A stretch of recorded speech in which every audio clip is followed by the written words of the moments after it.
On est ravis de vous retrouver. Petite surprise, épisode 100 bis, toujours avec nos invités de l'épisode 100, Thomas, Yanis, toujours accompagné bien sûr de Guillaume. Ouais, yes. Ravi de vous retrouver. Donc devinez le mot et pourquoi celui-ci. Et vous pouvez donc communiquer directement sur Instagram. On fait un petit côté fun. On reste dans le côté léger. Aujourd'hui, on va avoir une conversation tous ensemble sur un sujet différent qu'on n'a jamais abordé dans le podcast. Et je vais te laisser, Guillaume, introduire le sujet. Bah écoutez, je remets bien mon casque, je fais attention, donc juste là c'était l'intro là. C'était pour être sûr, ok. C'est un peu gros bordel, mais très bien. Mais moi j'aime bien ce genre de discussion. On peut reprendre dès le début. Je trouve ça bien ce genre de discussion. On est en mode discussion. Un peu voilà. On vous partage ce moment. Effectivement, on va parler d'un sujet qui nous touche tous ici.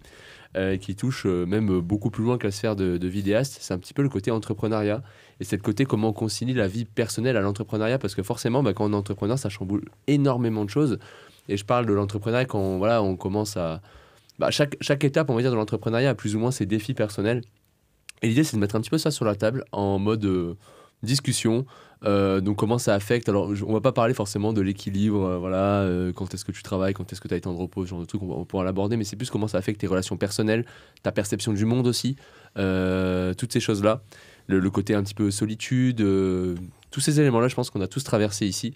Donc voilà, c'est un peu l'idée de parler de tout ça, parce que c'est un sujet, je trouve, qui est très peu abordé au final, même dans tous les podcasts que j'ai pu entendre, où je crois que cette discussion elle est toujours top. Est-ce que vous êtes tous chauds? Carrément. On va dire la vérité sur ce métier. On commence par quoi? Peut-être par les débuts, quand on s'est lancé par rapport à notre entourage. Ouais, on peut commencer par ça. C'est vrai que du coup, ça peut être intéressant quand on se lance. Qu'est-ce qui se passe? Je vous le demande. La précarité. N'y va pas. C'est ça. Non, mais c'est vrai que souvent on a une idée, on se lance, et franchement, un des premiers réflexes de beaucoup de gens de notre entourage, c'est de nous freiner. Simplement de dire attends, t'es sûr de toi là? Ouais, c'est un peu le panier à crabe à la française, je trouve. C'est ce côté, on va pas te laisser, entre guillemets, c'est de voler par tes propres ailes, mais plutôt c'est de te maintenir dans ce panier de crabe, en mode pourquoi ça tu réussirais si d'autres l'ont pas fait, tu vois. Et c'est volontaire, des fois. C'est même souvent pas fait exprès, et c'est souvent aussi fait par... bienveillant. Par bienveillance, pure bienveillance. Ou par crainte. Ouais, c'est ça. C'est basé sur des préjugés, en fait. Je pense que le maître mot, c'est les préjugés. Après, ça dépend de l'entourage qu'on a, mais il y en a qui sont quand même vachement coriaces, des préjugés. Il y a celui de... En fait, moi, c'est souvent sur des gens qui savent pas, ou la fameuse question, en France, on aime bien, pour amorcer une discussion avec des inconnus, savoir tout de suite ce qu'on fait dans la vie. Ouais. Tu fais quoi dans la vie? C'est vraiment la première question. Je suis vidéaste. Ah ouais, c'est quoi? Parce que c'est déjà un terme un peu fourre-tout. Donc, t'expliques. Ah ouais, ok, Spielberg. Et puis après, t'as surtout la question de est en vie, et en fait qui est sous-jacente qui veut clairement dire ça paye bien. Enfin, j'ai l'impression que c'est précaire, quoi. Et là tout de suite, moi je rigole maintenant, mais c'est vrai qu'au début tu te justifies un peu, tu dis ouais, t'inquiète, je connais même plein de gens qui en vivent bien. Et en fait, tu en rigoles et t'expliques pourquoi, et puis voilà. Et par contre, tu crées, enfin moi je sais pas vous, mais je crée souvent la surprise, parce que entre nous, on parle de chiffre d'affaires, c'est souvent des gros chiffres, on parle de TJM, de taux journalier moyen. Ça paraît énorme, en fait, rapporté à l'heure et tout. Mais après, si c'est des gens qui sont dans le salariat, qui ne sont pas acclimatés à ce genre de trucs, qui ne font pas les calculs derrière, tout de suite, c'est démesuré. Et en fait, quand on connaît la réalité du truc, évidemment, on nous en retire pas mal. Mais souvent, le préjugé autour du prix, c'est quand même... du prix, de la paye et de... justifier comment tu te payes, c'est un truc un peu bizarre quand même. Il y a des mois hyper creux, il y a des mois qui sont vertigineux. C'est un rythme à part. Donc, c'est clair. Ouais, c'est montagne russe, Et c'est moi, je aussi ton chiffre d'affaires un peu à ce que tu te payes, tu vois. Il y a toute une notion de delta. marge, de trucs, de machin, et effectivement, c'est des fois quand ils creusent un petit peu, tu bâches pas, je fais tant de chiffre d'affaires par mois, et eux, pour eux, c'est limite ce que tu te payes. Donc tu sais, ils ont l'impression que tu payé 20 000 euros par mois. C'est ça. Alors que non, attends, sur 20 000 euros, mon gars, il y a pas mal qui part dans tout plein de trucs. Et moi, ma paye, c'est pas ça, quoi. Ouais. Mais c'est marrant, moi j'avais eu vraiment... Ça, je l'ai senti, je pense qu'on l'a tous senti au début. Ma toute première presta que j'ai fait quand j'étais presta entre guillemets sérieuse, que j'avais fait quand j'étais étudiant, c'était quand même un peu à l'arrache, etc. Un taux de journalier moyen, à ce moment-là, je l'avais fait, je crois que c'était 150. Et ça, t'es étudiant, moi je cravachais comme un malade pour payer mes études. Et ouais, du coup, c'était 3 jours. Et là, j'étais en mode 450, tu vois. Je suis en mode, oh, mais 450, c'est énorme. C'est ce que je fais en un mois, tu vois. J'étais en mode, let's go. Et en fait, maintenant, aujourd'hui, c'est rien. Mais ouais, je trouve ça ouf, en vrai, de voir cette évolution. Et je pense que pour vraiment... Et c'est pour ça que on peut pas en vouloir à nos proches ou quoi, parce que je pense que si tu le vis pas, ou en tout cas, si t'es pas entouré au quotidien de ça, tu peux pas vraiment le comprendre. Et c'est aussi pour ça que c'est hyper important, je trouve, de savoir s'entourer de gens qui vivent cette réalité-là, parce que des fois, c'est compliqué d'avoir tous ces dialogues-là, tout ce qu'a cité Thomas, avec des gens qui ne le vivent pas forcément. Il y aura toujours cette espèce d'incompréhension ou quoi. Et c'est rigolo, en fait, dans le cadre d'une soirée. Mais je trouve que ça peut vite devenir une souffrance en vrai au quotidien, parce qu'il y a quand même cette notion de je me sens pas forcément compris. Tu vois. Dès que tu dis t'es vidéaste, des fois ça peut être la fin de la conversation parce que la personne en face ne sait pas comment réagir. Elle a pas envie de te baisser parce que oui, effectivement, tu es à ton compte, donc des fois ça se passe pas très bien. Et voilà, c'est un métier quand même à part. Et c'est tellement généraliste que tu vas pas rentrer en détail. Écoute, je fais des films d'entreprise dans le domaine du luxe. Ouais, c'est pas commun. Moi, souvent, les gens sont quand même très bienveillants. Moi, c'est ça que j'ai eu de la chance, c'est que comme quand j'ai commencé à entreprendre, j'étais loin de ma famille. Et les gens que je fréquentais étaient tous dans ce truc-là d'entreprendre. Du coup, moi, j'ai pas été pas soutenu, mais c'est vrai que c'est un discours que j'ai souvent entendu quand tu es proche de ta famille, en tout cas tes amis d'enfance, tout ça, qui ne sont pas du tout dans cette réalité. Premier truc, c'est qu'ils projettent leur peur sur toi et qu'ils te disent non, mais t'es sûr de toi, t'es fou. En fait, ils te freinent pas mal, tu vois. Et ça, c'est vrai qu'Antoine, c'est ce qu'on a parlé hier, on parlait de ça hier, tu vois, pour te dire. Du coup, il me racontait ça, je trouvais ça super intéressant, le côté, je sais pas si tu veux réagir, sur le côté projection de peur, quoi. Ouais, on parlait tout à l'heure de bienveillance, mais en fait, c'est exactement ça, c'est que les gens, les proches, ils ont juste peur pour toi. Donc ils vont te dire non, mais n'y va pas. Parce qu'il y a cette notion d'inconnu pour nos proches. Et l'inconnu, c'est juste en fait le fait de quitter quelque chose qui est connu. Et donc, par définition, c'est compliqué pour nos proches. On va peut-être souvent, lors de cette conversation, faire une distinction en salariat, entrepreneuriat. Ma pensée, c'est qu'il n'y a pas un meilleur monde qu'un autre. J'ai connu les deux. Je me suis éclaté en tant que salarié. Je m'éclate aujourd'hui en tant qu'entrepreneur. Donc voilà, en tout cas, je suis content de savoir que vous partagez ça aussi. Et moi, pour vous raconter mes débuts, donc moi j'ai quitté une situation très confortable comme salarié. Je gagnais bien ma vie. En plus, j'étais à Montréal. Je vivais déjà avec ma copine qui est devenue ma femme entre-temps. Et du jour au lendemain, j'ai tout quitté pour me lancer à mon compte. Dans un premier temps, un petit peu en vidéo, mais très rapidement, je me suis rendu compte que ce que je voulais faire, c'était plutôt accompagner les vidéastes. Et ma copine, elle comprenait rien. Elle comprenait pas ce que je faisais, puis elle comprenait pas pourquoi je faisais ça, pourquoi j'avais pris cette décision-là, tu vois. Et tu vois, parce que notion aussi d'insécurité financière, notion de mais tu perds du temps, tu te plantes.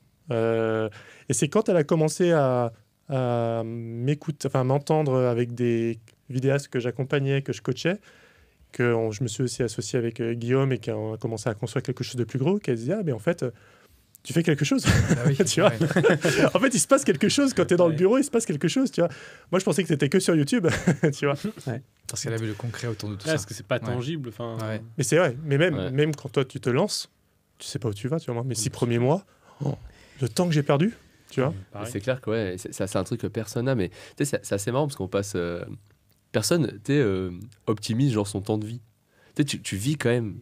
Enfin, qu'est-ce qui est plus important que ta propre vie? Sauf que les trois quarts des gens, tu leur dis mais tu vas où? Ils savent pas. Et c'est que c'est une capacité de l'entrepreneur de savoir se dire moi mon prochain objectif il est là, mon prochain palier il est là, voilà les actions qui vont m'y emmener et voilà comment je vais itérer pour voir si ça marche. Mais en fait quand tu parles à trois quarts des gens, ils n'ont pas cette remise en question, ils font pas ce travail-là parce que tout simplement dans leur vie c'est pas forcément utile. Mais quand tu es entrepreneur, ça devient obligatoire, tu vois, cette évolution-là.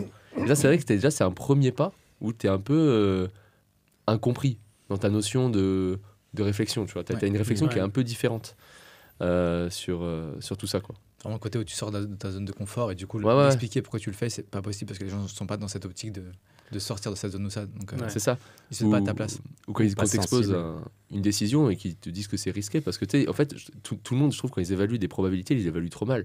En gros, ils regardent dans leur entourage ce qui paraît le plus probable, en tout cas ce qu'ils ont vu le plus. Et souvent, tout dépend d'où vous venez, mais très souvent, en tout cas, mon entourage à l'époque, quand j'habitais à Nice, il n'y a personne qui est entrepreneur. Donc, réussir dans l'entrepreneuriat, c'est un truc qu'ils n'ont jamais vu. Donc, automatiquement, ils se disent, bah non, mec, fais ton diplôme, fais je sais pas quoi, fais ça, tu vois. Toi, tu es en train de dire, bah non, je vais monter une boîte. Forcément, c'est un truc qui est hautement improbable, quoi. Et de toute façon, il y a une question, j'avais vu ça dans une conférence, quelqu'un qui posait la question, genre, c'est quoi le plus probable entre te faire manger par un requin et te faire écraser par un distributeur automatique? Quasiment tout le monde te répond le requin.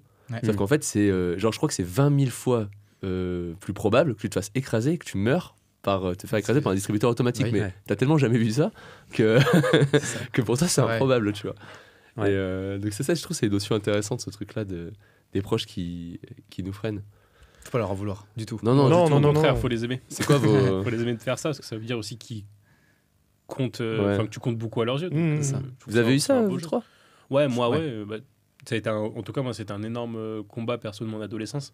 Ça a été ce côté, j'ai toujours voulu faire un truc créa. De base, c'était graphisme, parce que je testais des milieux, etc. Et ma mère a pas essayé de me freiner là-dessus, mais essayé de me rationaliser. Elle aurait préféré, au début en tout cas, que je fasse un chemin un peu plus typique, en mode on fait du droit, etc. Mais moi, ça me convenait pas. Et donc, ça a été un énorme défi, mais après, je la comprends. Enfin, elle m'a élevé seule, donc elle a connu des gros moments de précarité, etc. Donc, en fait, elle, ce qu'elle souhaitait, c'était juste pas que je vive ce qu'elle a dû vivre. Parce que gérer un enfant quand tu es toute seule, etc., galère. À leur époque aussi, qui n'était pas la même. Et à leur époque aussi, il y a aussi ça qui est hyper important. Et Thomas fait bien de le dire, c'est que la génération de nos parents, etc., c'était autre chose.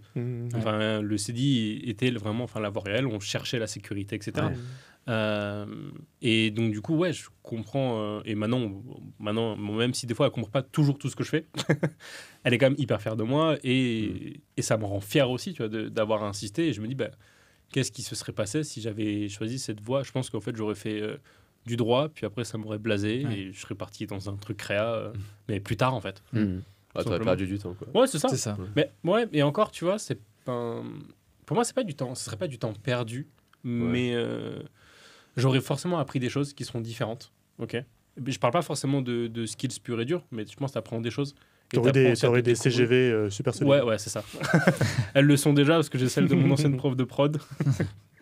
Mais je pense que j'aurais appris d'autres choses. Mais ouais, c'est sûr que entre guillemets, j'aurais perdu du temps sur mon parcours entrepreneurial, quoi. Après, c'est vrai que la puissance qu'on a là aujourd'hui, c'est de pouvoir se reconvertir bien plus facilement aussi, je trouve, de se former. Il y a pas mal de... Enfin, moi, je trouve que l'école du travail, c'est de travailler, quoi. Il n'y a pas de... on nous propose pas beaucoup de filières au final quand on est au lycée. On nous dit, fais un bac si tu veux t'ouvrir un max de porte, et puis après, tiens, tu peux aller là. Mais en réalité, si tu commences pas par du salariat pour ensuite, pour X raisons, parce qu'on t'en a parlé, ou tu t'intéresses à l'entrepreneuriat derrière, il n'y a pas forcément beaucoup de formations, je trouve, qui t'emmènent directement dans l'entrepreneuriat. Et la force qu'on a, nous, c'est qu'on peut se former. Il y a plein de choses qui sont faites, qui sont mises à dispo, ou même des gens qui se reforment en reprenant les études, quoi. Enfin, c'est assez hallucinant comparé à la génération de nos parents et de nos grands-parents, encore pire, où il fallait faire... c'était des carrières. Mon père qui est 40 ans dans la même boîte depuis le début de sa vie. Enfin, c'est assez puissant, il faut s'en servir, quoi. Il ne faut pas avoir peur de... Alors, c'est sortir de sa zone de confort, mais il ne faut pas avoir peur de ça. En fait, moi, je pars du principe que mon objectif de vie, c'est de toujours être aligné avec ce que je veux faire et d'être à ma place à l'instant T. J'ai toujours dit que, par exemple, dans 10 ans, si j'ai arrêté la vidéo pour ouvrir un food truck parce que c'est ce que j'ai envie de faire, je le ferai, quoi. Et en vrai, le plus important, c'est ça, quoi. C'est vraiment pas le format ni entrepreneuriat, salariat. C'est juste d'être aligné avec ce qu'on veut faire et d'être épanoui, quoi. C'est tout. Ça dépend des gens. Je pense que tout le monde n'est pas... en vrai, je déteste dire ça, ce côté, tout le monde n'est pas fait pour entreprendre. Tout le monde n'est peut-être pas fait à un certain instant et peut-être le sera plus tard dans sa vie ou quoi. Mais comme disait Antoine, moi je déteste ce discours de l'entrepreneuriat, c'est une voie royale, etc. Parce que c'est clair. C'est plein, il y a plein de souffrances derrière. C'est clair. Et même en dehors de ça, moi, à titre perso, j'ai décidé d'entreprendre de nouveau parce que j'ai envie de construire quelque chose. J'ai cette volonté de me dire, j'ai envie de décentraliser la production en dehors de Paris, plus dans d'autres villes, etc. Enfin, de montrer qu'on peut faire des choses et aussi casser ce côté, la vidéo, le cinéma, c'est des milieux fermés et prouver que non. Et c'est pour ça que en vrai, c'était vraiment un des plus gros coups de cœur de ma vie, les vidéopreneurs là-dessus. C'est 100% ça, en fait. Et je trouve ça chiant qu'on nous rabâche tout le temps ce discours de non, mais il faut entreprendre, si t'es dans le salariat, t'es dans la rat race, vas-y. Ça, c'est on ronfle, mon frérot. Enfin, au bout d'un moment, ça, si t'es en CDI, soit en CDI, tu vois. Non, mais c'est surtout que c'est ce que je disais à Antoine hier, c'est que les gens ils captent pas. Souvent ils te disent faut être entrepreneur parce que c'est mieux, t'es plus libre, t'es plus ci, t'es plus là. Sauf qu'en fait c'est faux. C'est complètement faux, effectivement. En fait, la liberté, ce que je dis à chaque fois, elle vient pas du fait que tu sois salarié ou entrepreneur, elle vient de ta compétence. C'est-à-dire qu'en fait, moi l'exemple que je dis à chaque fois, j'ai dit à ces gens-là, je dis voilà, entre un boulanger entrepreneur et un développeur salarié, dis-moi qui est le plus libre. Là mardi, attends, on est mardi aujourd'hui, non? Aujourd'hui, qui c'est qui m'a proposé d'aller au ski? C'est 3 personnes, 3 salariés, 3 devs. Qui c'est qui est allé au ski la semaine dernière, mardi, qui me l'a aussi proposé? 3 salariés, 3 devs. J'ai rarement vu un entrepreneur qui me dit viens, on va faire ci, on va faire ça. Souvent, ils sont pas dispo, ils sont en train de taffer comme je sais pas quoi. Et donc voilà, et je trouve qu'en plus, tu vois, l'entrepreneuriat, ça veut rien dire. C'est genre juste une catégorie de personnes. Et suivant dans quoi tu entreprends, tu es déjà plus ou moins libre, quoi. Et pareil dans le salariat, je trouve. Donc en fait, c'est vraiment la compétence. Les gens qui opposent ça, je trouve qu'ils doivent répéter, je sais pas quel podcast ou quoi. Et je trouve que ce que tu dis, c'est intéressant. Déjà, il n'y a rien qui est inné. Tu peux ne pas être fait pour être entrepreneur aujourd'hui, entre guillemets. Tu peux le devenir aussi. Mais surtout que des fois, il y a une forme d'entrepreneuriat dans le salariat, tu vois. Par exemple, demain, t'es cadre, on te dit, t'es directeur d'une boîte, on te dit, écoute, je te délègue toutes les décisions et toutes les responsabilités. Cette personne-là a un boulot d'entrepreneur en CDI, tu vois. Donc on la mettrait où, cette personne? Bien sûr. Non, mais quand tu es au sommet de la pyramide, sur un format pyramidal, forcément, le gars qui a la tête, c'est son projet, il est entrepreneur, tu vois. C'est de l'entrepreneuriat dans une boîte. C'est la gestion du pôle marketing. Ouais, bien sûr. Tu vois, il n'est pas forcément sur la pyramide, mais... Il a ses billes et il doit les gérer à son échelle, Mais ouais, carrément. Ça me fume parce que tu as pris l'exemple du ski. Alors que vraiment, tu as vraiment le contre-exemple présent à la table qui est Thomas qui a tapé ses meilleures pistes noires il y a 2 semaines, je crois. En fait, le truc, c'est que... déjà, il faut apprendre à... En fait, il faut trouver son équilibre à soi. On parlait des proches avant, c'est hyper important, je trouve, avec le recul, de bien faire comprendre les enjeux de ton métier auprès de tes proches, quoi. Ta femme, tes enfants, enfin bref. Et de leur faire comprendre que, ça peut avoir des conséquences, par exemple, de mobilité, d'absence, ou d'hyper-présence au quotidien parce que tu es en montage chez toi. Que sais-je, il y a tellement de formats différents aussi dans la vidéo. Mais pour soi, c'est encore plus important parce qu'on a tendance à se dire on est entrepreneur, on doit cravacher, on doit tout donner. Des fois au détriment de sa santé, le sport, son temps libre. Et en fait, je trouve que moi, perso, je vis bien mieux mon métier maintenant, depuis 1 an, là où je priorise un peu plus mon temps perso, beaucoup plus équilibré, m'octroyer des vacances sans être frustré forcément à chaque fois de...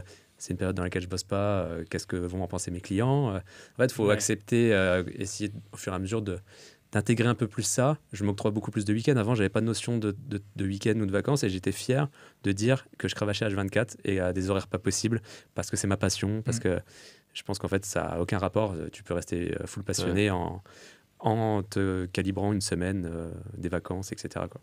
Ah oui, clairement. Mais c'est méga important.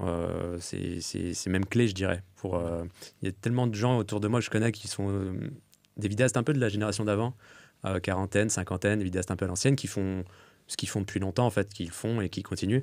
Mais en fait, ils perdent un peu de motivation et de stimulation parce que peut-être qu'ils ont gardé ce rythme un peu infernal et ça se répercute souvent sur la famille, je trouve. In fine, soit ils arrêtent, ils se reprennent un boulot de salarié, ça arrive. Encore une fois, on catégorise pas, on strate pas les métiers salariés, entrepreneurs, mais juste pour le côté, on se cale dans une boîte et on a un rythme fixe, ou parce qu'on a une pression familiale qui fait que je connais des gens, moi, ils sont remis dans leur ville, alors qu'avant, ils bougeaient énormément. Et ils se sont dit, maintenant, je bosse que chez moi, quoi. Pour le côté gestion famille. C'est clair. Je pense que ça fait partie un peu des aventures de chacun. Il y a forcément des facteurs qui te poussent à bouger là-dessus ou quoi. Et en vrai, faut juste comprendre ça et pas non plus s'embêter. Et notamment aussi, tu vois, cette question du rythme. C'est aussi un truc qui me saoule un peu, ce délire de... Il faut cravacher comme un malade H24. Antoine m'a beaucoup fait relativiser là-dessus quand j'étais dans le mastermind. On avait pas mal discuté à ce sujet-là. Il m'avait dit un truc... parce qu'au tout début, j'ai cravaché comme un malade. Et après, en plus, moi, l'hiver, c'est pas une période que je vis assez facilement. Manque de lumière et tout, ça me déprime vite. Et il me disait, bah, en fait, je préfère. Le mec vit à Rome. Ouais. On précise. Et il m'a dit, en fait, je préfère que tu travailles 5 heures tous les jours, mais que tu restes constant, plutôt que de dire, tu vas en bosser genre 80, puis après, la semaine prochaine, t'es complètement fumé. Et c'est aussi mettre ça en adéquation par rapport à ce qu'on veut. Parce qu'en fait, entreprendre, c'est pas non plus forcément vouloir aller chercher les 100 000 de CA ou quoi. Enfin, en vrai, on s'en fout. Je pense que tu peux même te créer un petit rythme ou quoi en fonction de ce que tu veux. Et c'est ça aussi, pour moi, par contre, la force qu'il y a. C'est que ça, tu peux le modeler comme tu veux.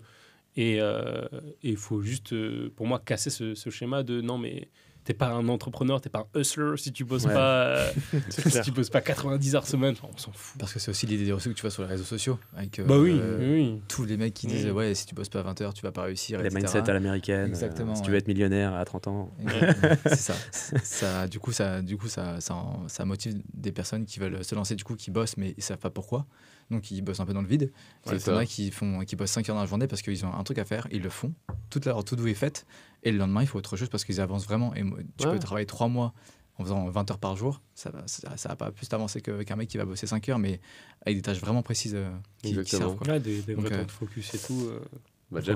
Et puis quand tu es à ton compte, surtout quand tu entreprends, tu es aussi ton salarié, tu es ton propre patron, mais tu es aussi ta personne qui va te dire quoi faire. Donc il faut une structure plus que quand tu es en salarié, tu n'as pas de plan à suivre. Enfin, il faut que tu te crées ton plan, tu vois. Il faut que tu crées ton propre objectif, donc c'est encore plus dur, je trouve. Et ce que tu vois dans la réussite, c'est que 10% vraiment de ce que tu fais dans la vie, tu as 90% d'échecs. Donc c'est vraiment ça. Ouais, c'est clair. Si tu rapportes ça à quelque chose d'un peu concret, typiquement genre de l'envoi de mail, genre sur 100 mails envoyés. T'en as que 5 qui répondent, tu vois. Et qui répondent en tout cas favorablement et qui débouchent sur un vrai truc, tu vois. Et je pense que le temps, c'est quelque chose qui se contrôle et qui se gère. Typiquement, moi, je suis un immense fan d'automatisation et tout. Et il y a des tâches qui prennent du temps pour parfois pas grand-chose. Et c'est marrant parce que du coup, il y a plein de gens sur les réseaux qui vont dire moi, j'ai automatisé mes mails, par exemple. Il y a des gens qui disent non, mais faut pas le faire. Faire des icebreakers, faut prendre le temps, etc. Oui, il faut prendre le temps, mais en fait, si tu le penses intelligemment, t'as plus besoin de le faire, tu vois. Et je pense que c'est vraiment sur ce côté un peu architecture de penser, de se dire comment je peux me dégager du temps sans forcément le faire en sorte que ce soit moins qualitatif. Il y a forcément une solution. Et peut-être que parce que je suis quelqu'un de très flemmard de base. C'est une qualité, ça. J'ai l'impression que des fois, je pense vraiment comme un développeur de me dire j'ai la flemme de faire ça. Comment je peux le faire plus rapidement et avoir vraiment ce schéma-là, je trouve que ça aide de ouf parce que tu peux vraiment créer des systèmes très simples. Je veux dire, moi, les mails, c'est quoi dans mon temps? Ça va être, franchement, 3 jours, le temps de faire toutes mes campagnes du mois maximum. Et après, j'y touche plus. Et de temps en temps, j'ai reçu un mail, je clique dessus et je le check. Comment gagner du temps et comment ne pas refaire la même chose? Ouais, c'est ça aussi. Ça, moi, ça me hante dans les process. De me dire, ça, en fait, ça fait 2 fois que je le fais. Comment je peux faire pour ne plus le faire et que ce soit toujours fait, bien sûr. Tu vois, de le côté fainéant, tu as... Ouais, c'est clair. Très, très précieux. Mais tu es obligé de passer par le avant, je pense, tu vois, avant de le simplifier, avant de l'optimiser ou quoi. Tu es obligé de passer... Moi, je fais le parallèle avec l'automatisation, mais tu es obligé de le faire vraiment à la mano, manuellement, galérer. Bien sûr. Ça commence par en fait. le manuel, à travers l'organisation et la rigueur. Et puis après vient l'automatisation et l'optimisation, je dirais. Ouais, parce que c'est ça, parce que tu as les réflexes de dire putain, mais là c'est quoi qui me prend le plus de temps en fait, je fais que copier-coller des messages. Est-ce qu'il n'y a pas une manière plus intelligente de le faire, tu vois? En fait, vas-y. C'est là tu mets le doigt sur un truc qui est ouf dans l'entrepreneuriat, et vraiment, je trouve que c'est un peu ce qui va tous nous réunir ici, c'est le côté itération. C'est le côté de dire comment je peux faire mieux, et tu vas toujours vouloir faire mieux sur tout ce que tu fais, donc là les tâches, mais même toi en tant que personne, pour essayer d'évaluer les angles morts que tu as, de dire attends, là je stagne à tel résultat, moi je voudrais aller plus loin. Qu'est-ce qui me fait stagner? C'est qu'automatiquement si tu stagnes ou tu n'arrives pas à faire quelque chose que les autres arrivent à faire, c'est que tu as des idées reçues que tu penserais qui sont fausses, ou inversement tu as des idées reçues que tu penses fausses qui sont en fait vraies, et il va falloir aller les chercher, surtout que souvent tu n'en as même pas conscience. Et on a tous ce process là de vouloir s'améliorer, et je trouve que c'est encore un élément qui des fois peut te distancer des gens qui ne font pas ce travail, en fait, ce qui est 99% des gens en réalité, qui n'en ont pas besoin, parce que dans l'entrepreneuriat, si tu ne le fais pas, t'es mort. C'est un marché, il n'y a pas d'éthique, il n'y a pas de règles, il n'y a pas de « oh oui, non mais t'es gentil, machin ».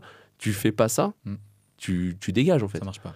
Donc tu vois, forcément, toi qui automatises, alors si quelqu'un qui automatise pas, celui qui automatise, il a un avantage de fou. Et celui qui a l'idée reçue de dire « ouais mais quand t'automatises, c'est pas humain, du coup ça marche moins bien et tout », lui va dégager en fait. C'est ça qui va se passer. Ouais, puis en fait, il y a. Ça dépend aussi des.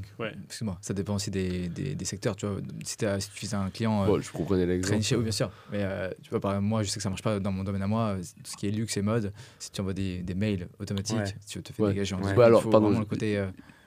Je disais ça pour reprendre l'exemple, mais en fait, tu vois, dans ton cas, je suis sûr qu'il y a moyen, vu que c'est une cible qui est très nichée, d'avoir un truc très automatique qui paraît très personnalisé. Et ainsi. Je pense que le risque, je le prendrais pas. Franchement, on peut en débattre, hein, mais je suis persuadé que. Moi, je suis persuadé que si, parce que c'est une philosophie. C'est sûr que si tu envoies un pavard lambda et que tu l'automatises, juste que en fait, ça va l'envoyer 100 fois. Et ça ne sert à rien. Au pire, c'est l'appel. Le mail, j'en fais jamais de mail. Ah ouais, moi je l'appelle où je me déplace directement sur place. Je vais pas faire un standard. Moi, je mixe. Directement. Mais justement, tu vois, moi, j'automatise pour pouvoir faire ça. Pour me dire, vu que j'ai dégagé le temps des mails. Et en fait, j'ai mon système, je me suis dit, en gros, quand tu contactes des gens, ce que tu veux, c'est créer de la relation. Moi, je suis quelqu'un qui aime beaucoup faire des blagues. Je me dis, je vais faire rire les gens. Et en fait, faire rire les gens, c'est universel. Et la vanne, elle passe ou pas.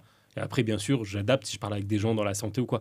Et donc, du coup, j'ai pas besoin de réécrire 40 000 fois le même mail parce qu'une vanne, ça reste une vanne. Alors, si tu t'embêtes à aller chercher le icebreaker et tout ça, en plus, des fois, je trouve que ça sonne très bizarre. Mais tu vois, si tu arrives à faire des trucs comme ça, au moins derrière, ça, c'est automatisé, ça part. Et derrière, ce temps que j'ai gagné là, soit je fais des vidéos de prospection, soit j'appelle. Parce que, en fait, j'ai dégagé du temps pour faire une tâche en plus. Bien sûr. Et même si c'est, disons, imaginons même si c'est 30% moins efficient que quelqu'un qui fait tout à la main, il n'empêche qu'en fait, ce 30%-là, je vais le compenser avec autre chose. Et je pense que c'est aussi ça, devoir accepter de dégager du temps, c'est devoir attendre de trouver la solution qui sera équivalente à ce qu'on faisait à la main en disant ouais non je veux garder ces 100% d'efficacité là. Pour moi c'est un peu d'élu, il faut accepter de perdre un peu pour le gagner sur autre chose. Parce que si tu fais les maths, tu passes imaginons de 100% à 90% en automatisant et après tu vas gagner 30% avec les appels, tu passes de 100 à 120%, tu vois. Enfin, c'est très simplifié, mais dans l'idée en tout cas moi je sais que c'est comme ça que j'aborde les choses. Et en plus l'avantage de faire ça, je trouve que c'est que ça te contrôle. Dans le sens où il y a des jours où on a la flemme, il y a des jours où on le sent pas, il y a des jours où on a des doutes et on va se dire non, là mon mail est un peu nul alors que 2 jours avant on le kiffait. Et en fait, le fait que ce soit automatisé, c'est que c'est la machine qui l'envoie. Du coup, là, elle va pas réfléchir, elle va l'envoyer. Ou alors, quand tu es en. Tu vois, quand je vais au musée avec ma copine ou quoi, j'ai des trucs qui partent. Puis ça passe quand même. Un des points communs des gens qui prospectent, c'est que c'est quand même bien souvent pénible. Enfin, c'est pas ce qu'on veut faire en fait. C'est important, mais c'est pas ce qu'on veut faire. Donc, trouver les outils, c'est plutôt cool. Ouais, c'est ça. Après, il y a un truc que je trouve intéressant à faire, c'est de. Quand tu débutes, moi je suis passé par là un peu inconsciemment parce que j'avais pas le process de libérer du temps, m'organiser ou prospecter intelligemment, tout ça. J'ai rempli mon année à fond les ballons, ma 2e année temps plein. Vraiment, je me suis dit en mode, j'ai pas d'objectif CA, on y va, on voit ce que ça donne. L'idée, c'est d'aller chercher quoi ? Le plafond de verre qu'on entend souvent. Alors, c'est quoi ton plafond de verre tout seul, en bossant tout seul ? Puis ensuite, comment le dépasser en t'organisant et puis, pourquoi pas en sous-traitant, pourquoi pas en te staffant un peu. Et c'est intéressant d'aller chercher un peu le max comme ça, en mode cravachage manuel, pour comprendre ensuite les blocages à niveau perso aussi, parce qu'on est dans la thématique, parlons-en. L'idée, c'est que si tu cherches ton année sans notion de week-end, de vacances et tout, ça a forcément à un moment donné des répercussions, quoi. À moins que tu aies quelqu'un d'hyper conciliant avec toi et ou que tu n'as pas de vie de famille ou que tu es solo ou que sais-je. Mais même sur l'équilibre perso, je vais pas revenir dessus, mais c'est important quoi, de se sentir bien aussi pour bosser correctement, quoi. Donc le plafond de verre, c'est marrant parce qu'en rejoignant le mastermind, typiquement, moi je me suis dit au début, en fait je peux bosser 7 jours sur 7, mais en prod, c'est-à-dire de manière efficiente, quoi. En fait pas du tout. Et en rejoignant l'équipe que je me suis rendu compte que peut-être que ton temps client c'est 3 jours dans la semaine. Ton temps pro, c'est peut-être 3 jours dans la semaine parce qu'à côté, il y a de la gestion business, à côté, il y a du perso, il y a la gestion des 3 temps, tout ça. Il y a plein de trucs que tu comprends qu'après et que tu dis, non, en fait, c'est une idée reçue. Enfin, c'est de se mettre une épine dans le pied direct, de se dire, je vais bosser de manière efficiente 7 jours sur 7, quoi. C'est pas viable. Ouais, d'où le délire d'itérer, quoi. Ça, tu peux pas le savoir si, pour le coup, tu le fais pas, si tu te plantes pas, si tu te poses pas la question aussi de ce qu'il doit. Ouais, c'est clair. C'est ça. Mais du coup, pour revenir au sujet qu'on avait, genre par rapport à tout ça, donc le fait d'évoluer constamment et tout, est-ce que vous vous sentez un peu distant par rapport à des gens que vous fréquentiez avant, des amis ou je sais pas, ce genre de choses? Ça a mis un certain froid avec des personnes qui comprenaient pas. Mais avec le temps, vas-y. Avec des potes, des amis. Ah ouais? Ouais. Ils comprenaient pas trop, ils savaient pas pourquoi j'étais aussi distant parce que j'étais très. C'est vrai que je me suis un peu clôturé chez moi. Je charbonne. Et quand ils ont commencé à voir les résultats, ils ont fait on comprend pourquoi il était absent. C'est pas, il avait rien contre nous, même si je lui disais que j'avais rien contre eux. Mais ils comprenaient de mieux en mieux, comme c'était de plus en plus concret. Et après, je suis revenu après coup vers eux, en mode j'ai charbonné. Mais voilà, c'était un peu le prix à payer au départ. Et là, ça va un peu mieux. On commence à revenir un peu comme les bases d'avant. Mais c'était compliqué. Ouais. Quand tu sors pendant 3-4 mois où tu montes ta boîte, tu as des ambitions et tout, tu mets tout sur papier, tu dis il va me falloir 3-4 mois où je vois personne parce que sinon j'aurais pas le temps de le faire. Aujourd'hui, heureusement, je suis pas comme ça, sinon je perdrais tout le monde autour de moi. Mais c'est vrai que ça a été assez compliqué. Ouais. Il y a une période assez calme. Mais c'est bien que tu le dises parce que c'est un sacrifice. Ouais.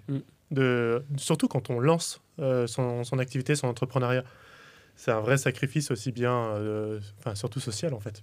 Parce qu'en fait, tu dois mettre un coup de collier. Donc tu t'isoles, clairement, pour te donner une chance. Tu t'isoles de tes amis, tu t'isoles de ta famille.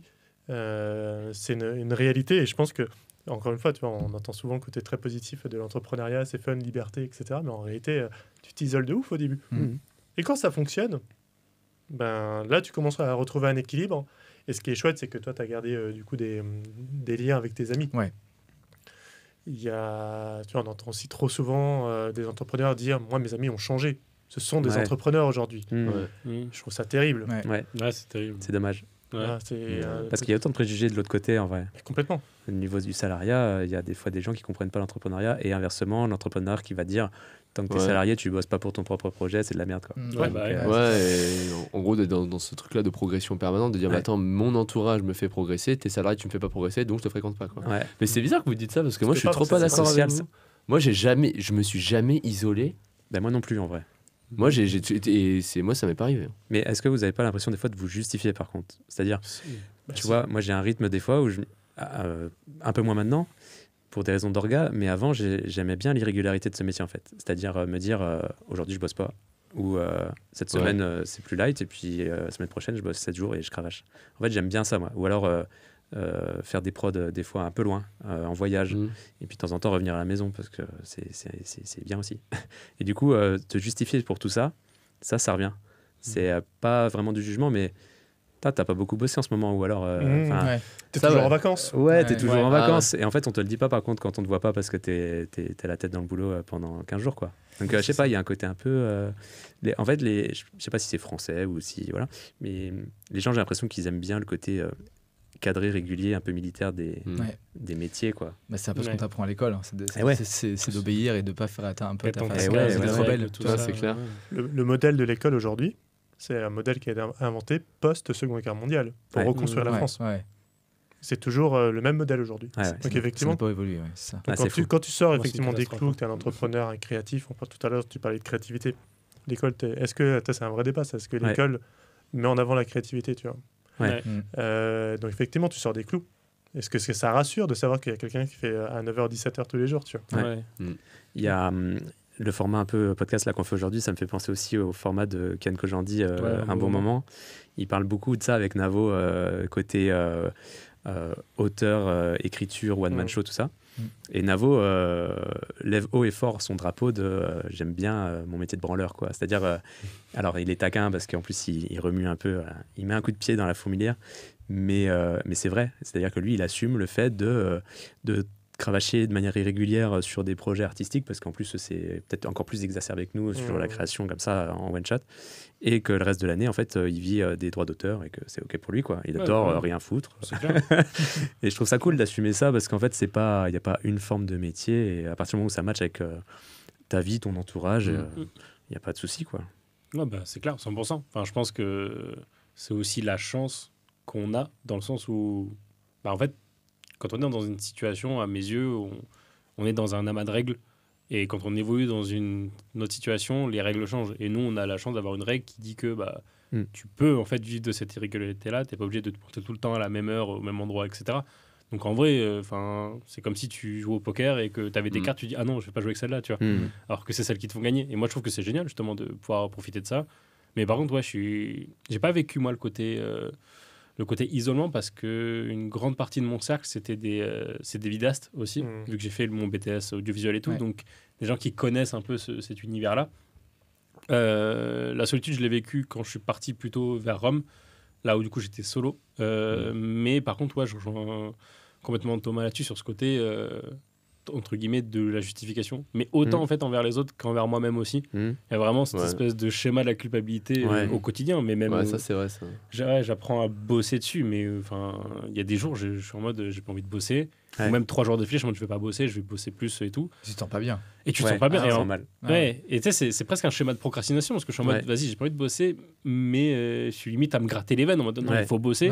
Mais quand je suis devant le PC, j'y arrive pas, et je suis en mode non. Et en fait moi, j'ai vraiment du mal à avoir ce vrai moment de repos. Je sais pas si c'est votre cas. Ah non, moi, j'ai aucun moment de repos mental. J'y arrive pas. Enfin, en fait, mais par contre, ça veut pas dire que je vais bosser. Mais par contre, j'arrive pas à avoir ce moment de repos mental. Tu vois, mon repos mental, moi, c'est de faire le ménage. Ça, c'est mon repos. Mais du coup, si je me pas marier, quoi. Tu penses pas à ton business bientôt. T'es à combien l'heure? Ouais, c'est ça. Tranquillement, il monte son numéro de téléphone. Comme ça, moi, je suis parce que je suis vraiment maniaque du ménage. Mais moi, j'adore faire le ménage, parce que justement, quand je pense à des trucs business ou des trucs comme ça me fait genre. Je sais pas, j'ai l'impression de mieux capter les choses. Mais du coup, je ne mettrais pas ça comme du repos, parce que je suis en train de quand même penser à mon activité. Mais même quand je suis en vacances à l'autre bout du monde, j'ai quand même l'impression que ça tourne en tâche de fond. Tu vois. C'est ça. Ou le sport, ou quand tu vas marcher, t'as ton cerveau qui s'organise, qui fait des trucs à ta place. Je pense que c'est là la différence entre un salarié et un entrepreneur. C'est vrai. Le salarié, dès qu'il est en dehors de son bureau, il ne pense plus à son travail. Bon, ça dépend des postes, bien sûr. Mais quand tu es entrepreneur, tu te dis comment je peux faire mieux, comment je peux gagner encore plus de temps. Ça te quitte pas.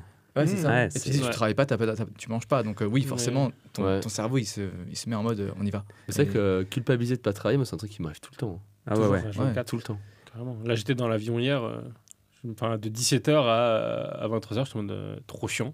Comment je peux essayer de bosser parce que j'ai du temps à rattraper, je suis en galère ou quoi. En vrai, non. Et les seuls moments où tu as un peu de temps, genre tu te prends 3-4 jours, t'es genre éclaté, genre t'es en vacances, t'es crevé, tu es malade. Moi, ça m'arrive souvent de tomber malade parce que mon corps se relâche entièrement et tu penses vraiment qu'à kiffer, t'as plus le travail, ton cerveau se relâche, ton corps est en mode bon bah c'est bon, on peut se détendre. Alors, du coup, t'es malade et je suis KO pendant 3 jours et c'est un peu le temps d'adaptation. C'est ton corps qui s'habitue à être toujours en tension. Dès que tu redescends, il redescend vraiment à 100%, quoi. Tu sais que des fois, tu vois que t'as un gros rythme. Moi, c'est plus quand je reprends, dès qu'il me faut genre 3-4 jours pour prendre mon rythme habituel, tu vois. Un diesel, quoi. C'est ce que je voulais te demander, toi qui reviens du ski, parce que moi, je suis parti 2 semaines aussi en Namibie, je me suis quand même bien déconnecté aussi, et la reprise, c'est dur, quoi. T'as envie de reprendre, mais tu sens que t'as pas le cerveau qui suit, quoi. Tu vois. Mais je suis comme toi, Guillaume, moi, c'est mode diesel à fond. Des fois, la première journée, frustré de fou parce que j'arrive à rien. Clairement. Donc, j'essaye de faire des petites tâches simples qui me permettent à la fin de la journée d'être content d'avoir fait des trucs. Typiquement répondre à des mails ou quoi, mais qui n'engagent pas de grosses tâches, quoi. Je reprends rarement des tâches de post-prod ou de prod à la rentrée des vacances. Il y a même maintenant, je fais attention au delta qu'il y a entre des prods, alors qu'avant, ça m'arrivait de les enchaîner. Mais je fais gaffe à ça maintenant aussi. Moi, je sais pas si vous le faites, c'est que je comptabilise un peu de repos en fait, entre les tournages pour éviter le côté... parce qu'il y a un truc très débutant aussi de se dire... je rentre, je recharge mes batteries, je repars, quoi. Et en fait, c'est pas si tu arrives à t'organiser dans le mois. On arrive facilement dans les projets corpo, par exemple, à imposer à nos clients des délais de production en fonction de chacun et de ses besoins. Mais c'est possible de s'imposer un peu aussi sur le rythme de prod avec les clients, et ça aide à ce rythme-là. Mais retour de congé, en fait, j'ai une journée de fin de congé un peu pré-shot sur ce que je vais faire dans ma tête. Ça commence déjà à s'organiser dans ma to-do, même si je le fais pas physiquement pour éviter de bosser pendant les vacances. Mais typiquement, je sais que j'ai vu des mails tomber. Tiens, il y a machin, je sais que lui, il va être prioritaire. Clairement. Tu commences déjà à rebosser avant de bosser, quoi. Mais c'est clair. Mais moi, des fois, en vacances, je peux prendre mon PC et écrire des posts LinkedIn, des trucs comme ça. Tu sais. Tu te dis, mais je suis en vacances, là. Qu'est-ce que je fous, tu vois. Et Guillaume est en vacances tous les jours. C'est ça la réalité. Moi, je fais rien, en fait. Je pense que le truc, c'est de l'assumer à fond, de trouver son rythme. Et de se connaître aussi. Exactement. Tu vois, les maladies, une fois que tu le sais, que tu te connais, faut faire gaffe, faut prendre soin de soi. Quand t'as t'es rarement passif quand même. C'est clair. C'est pareil ici. Moi, j'ai connu des retours de congés en tant que employé, en tant que manager, etc., avec des responsabilités, et puis aussi en tant qu'entrepreneur. Et en fait, quand tu es employé, tu dis bon, tout le monde est. Alors, comment ça va? Bon, prends le temps, t'inquiète pas, il n'y a pas de problème, tu vois, remets-toi un peu au rythme. Mais quand tu es à ton compte, c'est toi qui te mets en fait ta propre pression, qui a ta propre exigence. Et tu vois, j'essaie d'accepter ce process-là où il me faut quelques jours pour reprendre le rythme, tu vois. Ouais. Moi, j'ai repris un lundi, mardi, boum, direct, coaching de groupe. Je crois que je t'avais demandé de gérer, de préparer le coaching parce que mentalement, j'y étais pas, tu vois. J'étais à l'ouest encore, tu vois. C'est dur en plus quand tu as des responsabilités vis-à-vis d'autres gens que tu as bookés, qui t'attendent, quoi. Ouais, exactement. Ça me fait l'inverse, moi, justement. Genre, j'ai du mal quand il n'y a pas de responsabilité avec les gens, à essayer de m'y mettre, à me remettre dedans. Par contre, dès qu'il y a des gens qui sont plus ou moins impliqués, je suis direct en mode en fait, il faut que je le fasse parce qu'il y a ces gens-là. Je peux pas. T'as une contrainte. Je peux pas tricher en fait par rapport à ma discipline ou quoi. Comme la deadline qui évite la procrastination, des trucs comme ça. C'est ça, ouais. Et moi, la contrainte, justement, à travers les gens, c'est ce qui me permet le plus d'être actif. Okay.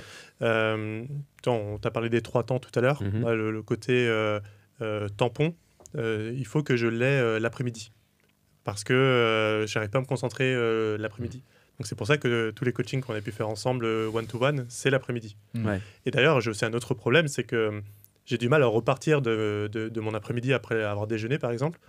J'ai du mal à repartir. Je digère, j'aime bien prendre mon temps, etc. Alors que si je me mets la contrainte d'avoir un coaching one-to-one ou un call de découverte ou quoi, tu vois, genre à 13h59, je suis là.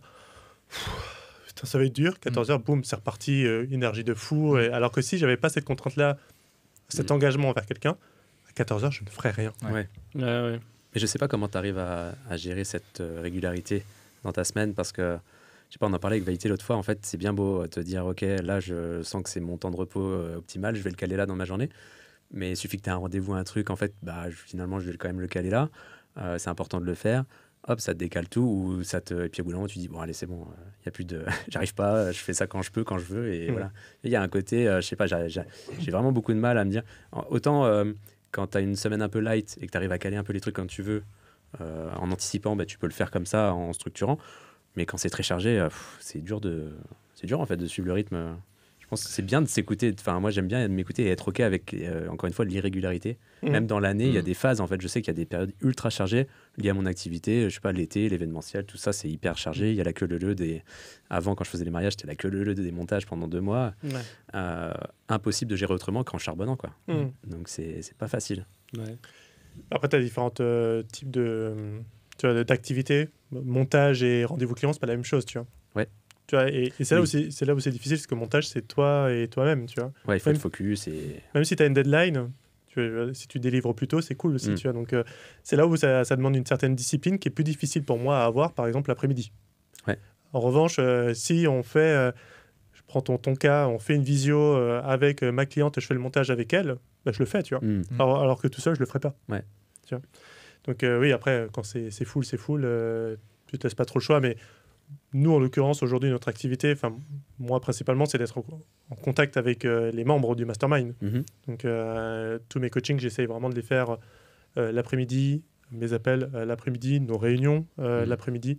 Et le matin, c'est vraiment, excepté nos coachings de groupe, c'est vraiment focus sur la création de contenu, la vision, vraiment beaucoup de réflexion, quoi. Les rendez-vous clients, petite astuce, 11h, 14h, quoi, les rendez-vous clients, idéalement. Comme ça, vous prenez sur la pause déj. Sur la pause déj, why not, hein. Enfin, tu manges avec le client en visio.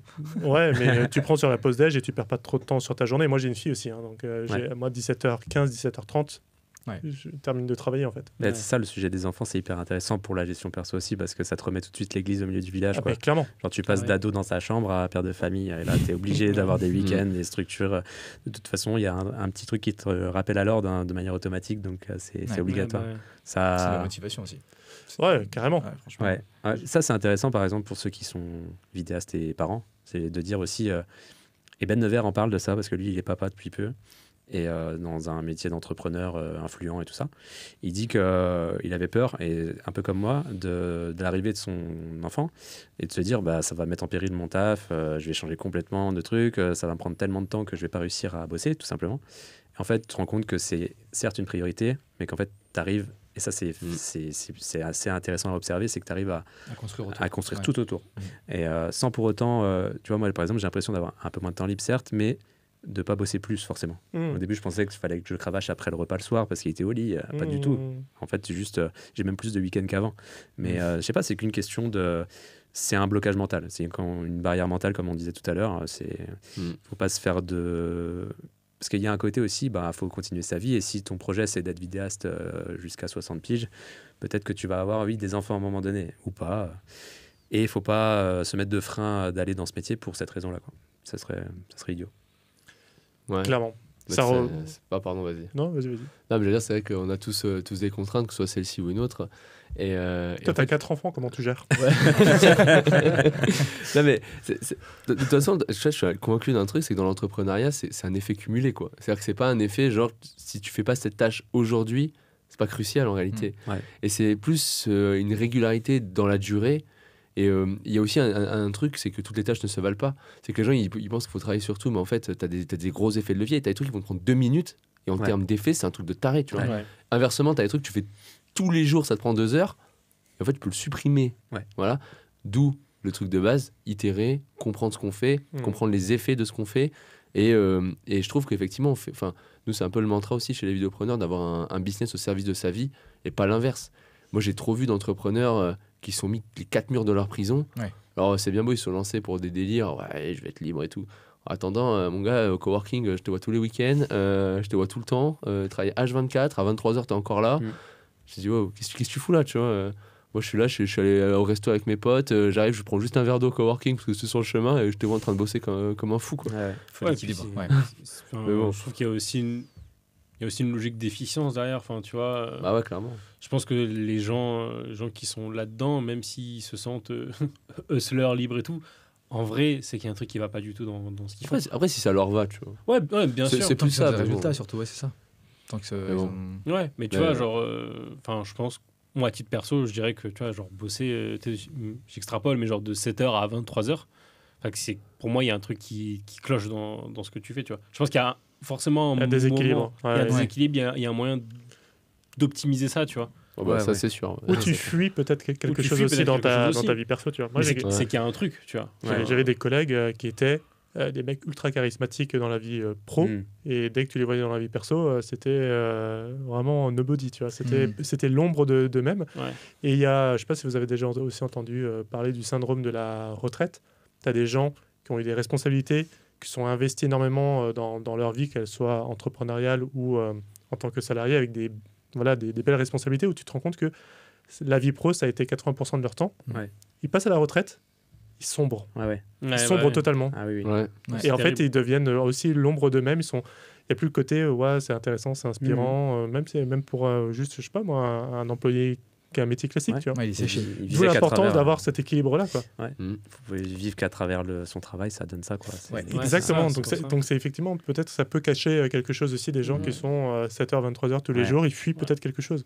Après, comme on dit, tu vois, tant qu'ils sont heureux ou quoi, bien sûr. Mais je pense que ça demande quand même une sorte de remise en question. En tout cas, je sais que mon gros mantra dans la vie, et c'est toujours marrant, c'est lié un peu à la question de quand on rencontre quelqu'un, on va lui dire tu fais quoi, comme disait Thomas avant. Moi, ce que je préfère, c'est dire tu es quoi. Parce qu'il y a vraiment ce côté de je suis quelque chose et pas genre je fais quelque chose. Et le fait d'être, je trouve qu'il y a un côté qui est très beau parce qu'en fait, ça fait partie de ton identité, de ton ADN. Et tu peux pas, en fait, parce qu'il y a forcément un moment où cette identité, elle change, ou elle bouge, ou quoi. Et je trouve que c'est important de l'intégrer à soi plutôt que d'essayer de vraiment tout le temps se dire je fais la part des choses, il y a ça, il y a ça. Je pense que c'est vraiment un mélange qu'il faut réussir un peu à dompter pour justement éviter ce côté de... Parce que tu peux pas tout le temps faire cette chose-là toute ta vie. Si tu dis je fais quoi, pour moi c'est si tu dis tu es quoi, tu vois, genre, et t'as quoi dans le bid alors, c'est quoi la grinta que tu as qui fait que tu es ce que tu es, tu vois. Ouais, c'est ça. Et c'est quoi qui t'anime pour avoir fait pour faire ce que tu fais aujourd'hui, tu vois, pour avoir pris des risques, pour toujours prendre des risques, pour être tolérant aux risques. C'est ton pourquoi. Mais aussi ton pourquoi. Créer, raconter, tu vois. C'est en fait je suis quelqu'un de très très pulsionnel perso et j'ai envie en fait de pouvoir me dire je sais pas, là je vois un truc, j'ai envie d'en parler. Et c'est pour ça que moi sur le long terme j'ai envie d'évoluer sur du documentaire, sur des trucs un peu chauds, aller dans des pays un peu hardcore, des trucs comme ça, parce que j'ai envie que les gens découvrent ça à travers mes yeux et qu'ils découvrent en fait ce que le monde a à offrir. Et donc en fait ça, même dans un point de vue business, j'essaie de l'avoir parce que j'ai envie de me dire vraiment en fait je suis une paire d'œils qui en vrai à l'échelle de l'univers, tu vois, je suis un grain de sable. mais j'ai envie que cette part d'œil elle puisse servir aux gens. Et donc, ça, en fait, même si c'est très philo, c'est un truc que je pourrais garder toute ma vie. C'est le sens que tu donnes à ton métier. Ça, même à 80, 90 ans, c'est un truc que je pourrais toujours faire. C'est quoi vos pourquoi, les gars? C'est une vraie question. C'est dur. Hein. La curiosité, moi, peut-être. Ouais. Je trouve que ça reflète. En fait, je continuerai à faire ce taf tant que je resterai curieux, je pense. C'est ce qui me permet aussi de ne pas me spécialiser à fond et de faire un max de trucs, un max de rencontres, de m'ouvrir à un max de gens. Et c'est ce qui m'anime plus encore que le côté business derrière et même la prod pure, la technique et tout ça. C'est vraiment d'aller à la rencontre, de découvrir des choses. J'adore la pré-prod dans les phases de repérage, par exemple, parce que c'est là où tu t'intéresses dans le fond et en immersion au métier des gens que tu vas mettre en valeur et il faut que tu t'y intéresses vraiment. Donc ça, c'est trop bien. Et on en parlait avec Veilleté. Par exemple, on est assez différents, nous, sur cet aspect-là. C'est que moi, j'ai pas à 5 ans, par exemple, j'ai pas vraiment un objectif CA x5. En fait, c'est pas ma priorité. Moi, je veux juste bien vivre et continuer à faire ce qui me plaît avec un bon équilibre. Donc, je pense la clé pour rester en fait dans un ensemble personnel vraiment équilibré, quoi. Et sur le long terme, quoi. Ouais, c'est ça. Après, il y a des gens, c'est grossir en CA, mais parce que derrière, il y a un objectif de monter une société, de structurer, de faire autre chose, de devenir manager, et c'est OK. Hein. Et moi, j'aime bien avoir les mains dedans. Donc, je sais que le terrain, je serai toujours dedans, que j'aurai pas de temps pour manager ou moins, à part déléguer quelques projets comme j'essaie de faire là. Donc, atteindre un niveau de CA correct. En plus, comparé à mon métier d'avant, j'ai l'impression de mieux vivre alors que je me confortais encore moins dans ce que je faisais. Enfin, c'est gagnant-gagnant, quoi. C'est métier passion, curiosité et en plus rapport salaire intéressant, quoi. Donc, Et tu penses régulièrement à ce pourquoi, justement, tu vois, quand tu te lèves le matin, quand tu fais ton plan 90 jours, pour rester aligné, justement? Ça fait très peu de temps que je me mets un objectif long terme qui ensuite découle sur les objectifs annuels, mensuels, etc. Donc, pas vraiment. Je suis plutôt un peu au jour le jour. Mais il faut que ça change un peu parce que c'est vrai que c'est super intéressant d'avoir une projection un peu long terme, même si elle est fantasmée ou pas réalisable. Juste, elle te permet d'ensuite tout structurer derrière et ça, c'est méga puissant en termes de regard parce que tu sais où tu vas après. C'est un peu frustrant de ne pas savoir où tu vas, ne serait-ce que dans la semaine ou au mois. Tu navigues un peu à l'aveugle. On a un métier aussi c'est bête, mais même en fonctionnant correctement, je n'ai pas un recul client de 6 mois. À part certains projets, mais c'est très rare, à part ceux qui font du mariage et qui bookent à 2 ans. Mais sinon, personnellement, j'ai l'impression d'avoir un recul sur 3 mois actuellement. Ouais. Et donc, c'est un peu flippant quand tu te dis, dans 3 mois, je fais quoi, en fait? C'est ça. Mais avec le recul et l'expérience, tu te dis, bon, c'est sûr, ça va marcher. Tu connais tes périodes, on en parlait tout à l'heure. Ça, c'est un truc à accepter. Moi, j'ai des grosses périodes de down, souvent, quand l'hiver arrive, des choses comme ça, en mode remise en question absolue, alors qu'en plus, je travaille, quoi. C'est-à-dire que c'est... le syndrome de l'imposteur qui revient, te dire, dans 3 mois, c'est catastrophique, heureusement que j'ai des économies. Ce mindset, je pense que c'est commun à tous, c'est incroyable. Après, faut l'accepter, il faut l'écouter. J'aime bien le stoïcisme pour ça. Ouais. Je pense pas mal à m'y intéresser, c'est assez intéressant. Là, tu as des clients ici. Oui, mais je pense qu'en fait, c'est un truc d'entrepreneur, on va pas se mentir. Hein. Il y a tellement de notions intéressantes là-dedans, de prise de recul. C'est super intéressant. C'est pas simple, mais c'est cool. Clair. Thomas, pourquoi? C'est d'atteindre un objectif. C'est un niveau de vie. C'est un mode de vie que je vise. Et comment arriver à ce mode de vie tout en aidant les personnes, les entreprises, en faisant ce que j'aime en fait. C'est vraiment lier l'utile à l'agréable, mais là c'est vraiment c'est aussi pouvoir performer et atteindre la vision que j'ai tous les jours, même si par moment il y a des matins où je me lève et je suis vraiment démoralisé et dès que je me retourne sur mon ordi je fais c'est pour ça que je le fais. Ça m'a un coup de bout, mais je fais tellement pas assez souvent. C'est tellement tous les jours il faut le faire et c'est vraiment la visualisation. Et c'est de me voir où je veux être dans 20 ans, par exemple, dans 10 ou 20 ans. C'est une vraie raison qui me prend. Mais j'arriverai pas à la mettre sur papier exactement. Et la c'est pas facile. Ça évolue. Ça évolue aussi. C'est ça. Exactement. C'est intéressant cette vision, tu as 10 ans, 25 ans, de faire l'effort de l'écrire, tu as crayon, papier. Et évidemment que ça va évoluer, tu vois. Je pense que quand la première fois que j'ai fait cet exercice-là, je m'imaginais à un endroit dans le monde... à faire certaines activités dans 25 ans. Aujourd'hui, je m'imagine dans un autre endroit, par exemple, et faire autre chose aussi, tu vois. Ouais. Mais de faire ce travail-là, il est tellement précieux. Parce que tu n'oublies pas tu vois, quand tu as des moments peut-être un peu plus difficiles, pourquoi tu fais ça, tu vois. Ça l'écrire, tu vois, ouais, voilà, exactement. Tu vois. Le sens et la grinta, tu vois, ce qu'on a dans le beat, de la passion, tu vois. Je pense que c'est tellement dur, tu vois, de ce qu'on fait qu'on a besoin, tu vois, de se nourrir de tout ça pour continuer d'avancer quand les moments sont difficiles. C'est ça. C'est pour ça, je pense que tu es d'accord avec moi, mais quand tu penses au 100K, c'est pas ça qui te motive. Genre, c'est pas parce que l'année prochaine, tu dis bon, ok, j'ai 100 000 euros sur mon compte en banque, ok, et alors c'est ça. Il sert à quoi, tu vois. En fait, le seul truc, c'est une sécure. Enfin, pour moi, je vois ça comme une sécurité, c'est-à-dire un palier à atteindre de manière. Si je fais 10K de moins, c'est pas grave. Mais si je m'en approche, c'est cool parce que je sais que j'ai allié l'utile à l'agréable. En gros, c'est plutôt chouette. Mais c'est pas forcément un truc que je vais rehausser d'année en année. C'est surtout ça, en fait. Je suis capable de viser le CA que j'ai fait l'année dernière, cette année. Juste peut-être le faire différemment, par exemple. Supprimer tous les petits contrats, en faire que des gros pour se dégager du temps. Enfin, il y a tout un tas de notions d'optimisation intéressantes. En fait, tu peux faire évoluer ton année. Moi, j'aime bien réfléchir à l'année. J'ai du mal avec les 3 à 5 ans et tout ça. Sur une année, c'est plutôt simple parce que ça passe vite. De se dire, qu'est-ce que je veux faire évoluer par rapport à l'année dernière. Et c'est pas forcément le chiffre, C'est s'améliorer, en fait. S'améliorer. Faire une prod, comme on parlait tout à l'heure, faire une prod plus ambitieuse pour level up en termes de niveau de prod parce que j'aime bien le terrain. Tout ça, c'est des objectifs que je trouve vachement plus pertinents que d'aller chercher 10K de plus. Mais on en revient à ce qu'on disait tout à l'heure. Enfin, c'est cette notion de, en vrai... l'argent, c'est un outil, tu vois. Moi, je me dis, si je me dis que je dois faire les 100 000 de CA, c'est pas pour me dire que je dois les faire. C'est parce que j'ai envie, imaginons, d'aller alimenter un projet au fin fond du Sénégal ou je sais pas quoi, et j'ai besoin de cet argent-là. Mais jamais je me dis, j'ai besoin de 100 000 et c'est mon goal ultime. C'est pas une finalité. Non, pour moi, c'est pas une finalité. C'est une étape, par contre. Ça, c'est cool. Mais c'est pas une finalité parce que si je veux partager des choses aux gens, j'ai besoin en vrai d'avoir des choses déjà moi pour les partager et donc c'est hyper important. Et tu vois, ce qui est important, je trouve, dans tous ces trucs-là, c'est, en tout cas moi, c'est ce qui m'anime dans tout ce que je fais, c'est la notion de progression. Tu vois, c'est ce que tu disais il y a 2 secondes. C'est ce truc-là de juste regarder comment tu étais hier et te dire aujourd'hui, je veux juste être meilleur que hier. Tu vois.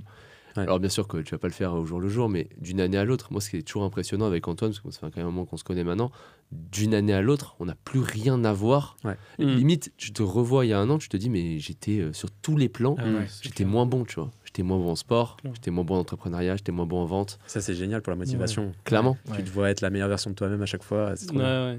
Et ça, je trouve que c'est un truc à optimiser dans sa vie. C'est pas un pourquoi, mais moi, c'est vraiment un truc, quand tu te rends compte de ça, t'es sur la bonne voie. Tu vois. Donc, quand on dit 100K, 200K, 1 million, en fait, c'est pas tant le chiffre, c'est la progression qu'il y a derrière qui est importante à aller chercher. C'est-à-dire, c'est de dire, mais j'ai réussi, un peu comme dans les jeux vidéo, à débloquer un succès qui fait que là... voilà, tu vois, je sais pas si vous avez joué à des jeux sur Steam, mais des fois t'as genre seulement 1,2% des gens ont débloqué le succès. C'est un petit peu ça, tu vois. Moi, c'est pour ça que je vais faire un marathon en moins de 3 heures.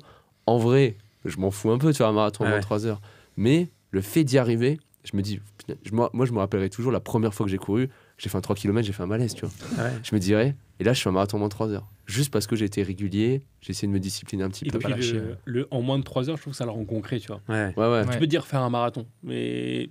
En vrai, ça veut dire quoi faire un marathon, tu vois? Est-ce que c'est dire juste arriver à la fin? Est-ce que c'est juste le démarrer ou quoi? Je trouve que tu vois, genre, arriver en moins de 3 heures, ça te met vraiment un leitmotiv, tu vois. T'es obligé d'avoir ta feuille de route et dire non. Ça conditionne la prépa aussi. Ouais, c'est ça, ça conditionne, c'est clair. C'est pas la même prépa, ça, c'est clair. Mais tu vois, ça pourrait être finir un marathon en réalité. Imagine, tu cours pas du tout. Et tu te dis, je veux finir un marathon. Je vais finir un marathon. Mais tu vois, déjà, finir un marathon et faire un marathon, je trouve que c'est 2 mondes complètement différents.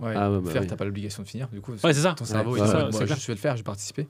Mais finir, c'est non. C'est vrai, ça. C'est finir un marathon. C'est tout bête, mais je trouve que moi, c'est hyper important. Tu vois. T'as raison. C'est comme ton objectif. Plus ton objectif va être précis et tu vas savoir exactement où tu vas avec plein d'éléments, plus ton cerveau il va y aller, il va comprendre ce que tu veux. Je veux beaucoup d'argent, ça veut rien dire. Je veux beaucoup d'argent. C'est pour ça qu'on le numérise aussi, qu'on dit je veux 50, 60. En fait, et puis tu as la notion de fierté derrière d'avoir. C'est tout le chemin en fait parcouru pour y arriver aussi qui est intéressant. Il n'y a pas que la finalité, je trouve. Un peu la phrase d'Orelsan, c'est pas le voyage, c'est la quête. C'est pas la quête, c'est le voyage. C'est pas la quête, bon, bref. C'est pas la destination, c'est le voyage. En fait, c'est la notion freudienne du désir. En gros, ce qui te rend heureux, c'est le chemin vers le désir. Et dès que tu l'atteins, t'en as un nouveau parce que l'humain fonctionne comme ça, quoi. Donc, en gros, non, mais il faut faire des rétrospectives un peu. J'aime bien, moi, aller arriver à la fin de l'année en me disant qu'est-ce que j'ai accompli, est-ce que j'ai accédé à des projets qui me plaisent et c'est ce qui me stimule pour recommencer derrière sur des trucs encore mieux, quoi. Non, c'est clair. Je trouve qu'il faut pas stagner. Enfin, moi, je sais que dans la vie de tous les jours, je suis très nietzschéen. Et il y a un concept que j'adore, c'est vraiment cette notion de surhomme. C'est ce côté. En fait, tu es obligé, si tu veux évoluer, de devoir en gros faire table rase sur plus ou moins tout ce que tu sais pour en fait le reconstruire. Et c'est un truc que tu fais constamment.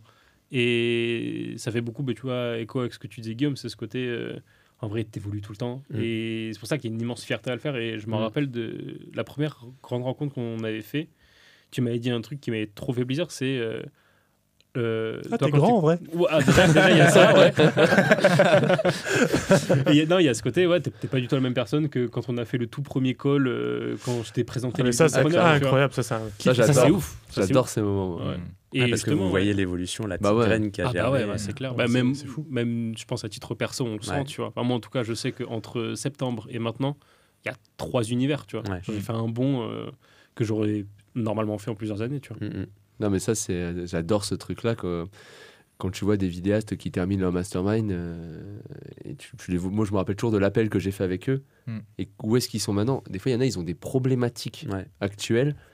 De te dire, je sais pas, ouais, je vais dans un salon, je veux prospecter un Mac, je veux grave de numéros, là j'en ai genre 4 rendez-vous, mais j'aimerais bien passer à 8 rendez-vous par salon. Je me dis, t'imagines ta problématique? Il y a même pas 3 mois, tu te demandais s'il fallait envoyer un mail, tu vois. On était à ce niveau-là, tu vois, à peu près. Et ça, j'adore cette notion de progression, tu vois. C'est ce qui nous anime, énormément.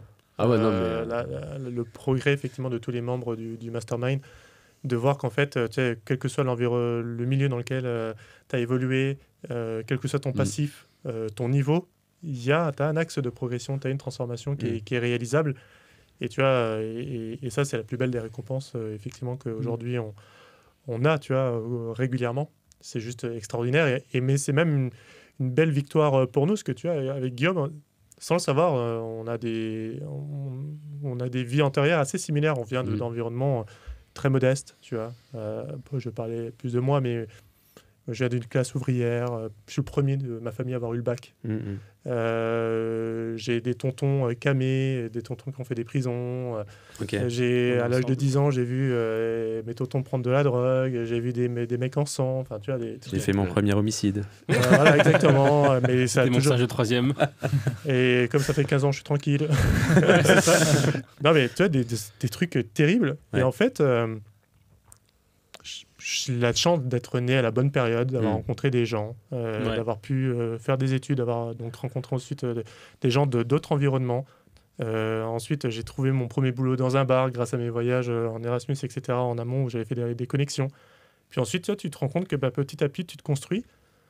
Et tu vois, les vidéopreneurs, c'est ce raccourci qu'on offre. Tu vois, tu peux venir d'un environnement galère, mais en fait, aujourd'hui, avec Internet, c'est juste extraordinaire. À partir du moment où tu tombes sur les bonnes personnes, qui peuvent te partager justement un raccourci business comme on le fait, en fait, tu peux évoluer et tu peux choisir ta voie, tu vois, quel que soit en fait ton pourquoi.